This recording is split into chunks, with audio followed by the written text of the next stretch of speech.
Thank you for staying with Benchmark. As mentioned in our top story, Sri Lankans interviewed by TNS Lanka's pollsters are calling for zero political interference in the enforcement of the law.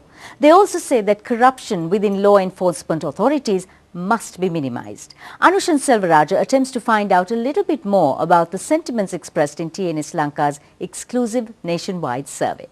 Welcome to the Voice of Business. Joining me on the show this week is Kiran, who is the new country manager for TNS Lanka. Now, Kiran, a lack of confidence in the legal system and law enforcement authorities is evident among the participants of the latest TNS Lanka nationwide survey. Now, based on your findings, what must be done to regain the confidence of the people? Let me paraphrase your question first, Anushan. It's what people perceive the situation to be, which seems to be a mixed bag.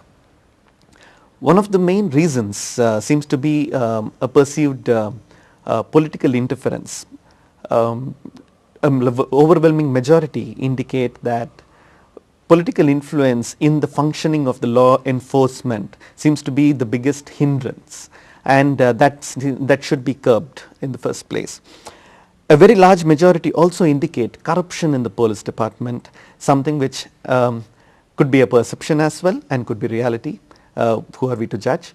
That has to be managed. The police has to come across as more transparent, and corruption within the police system needs to be minimized, or at least the people have to perceive so.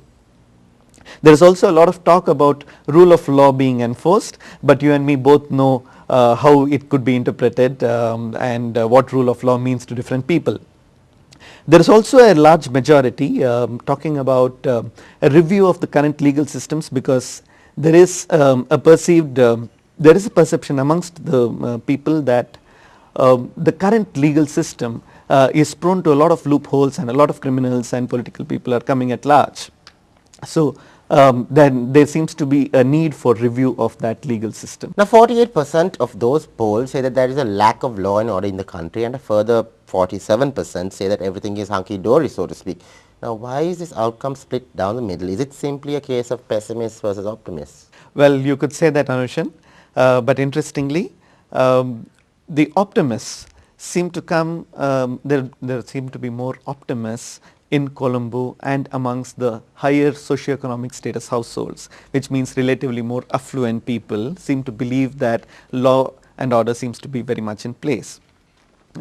As compared to whom you call pessimists, that is those who do not believe that law and order is in place, seem to come from outside of Colombo and from the lower socioeconomic households, that is people who are relatively lower affluence, that which is essentially middle class and lower middle class. Now, this is a very interesting finding. I am not drawing a cause and effect relationship here, but a tangible evidence of progress seems to influence a sense of optimism. Whereas those who are outside of Colombo, or who are still coming up in the social ladder, seems to still be finding reasons to believe in the system. Kiran, LMD's talking point column, which covers the results of this poll, conclude that the government needs to take charge of maintaining law and order in the country, but it also says that there should be zero political interference and that the law should be independent. Now, could you elaborate on this view? This is an interesting and a tricky one, Anushan. On the face of it, it looks contradicting, but in simple terms, what people are asking for is accountability.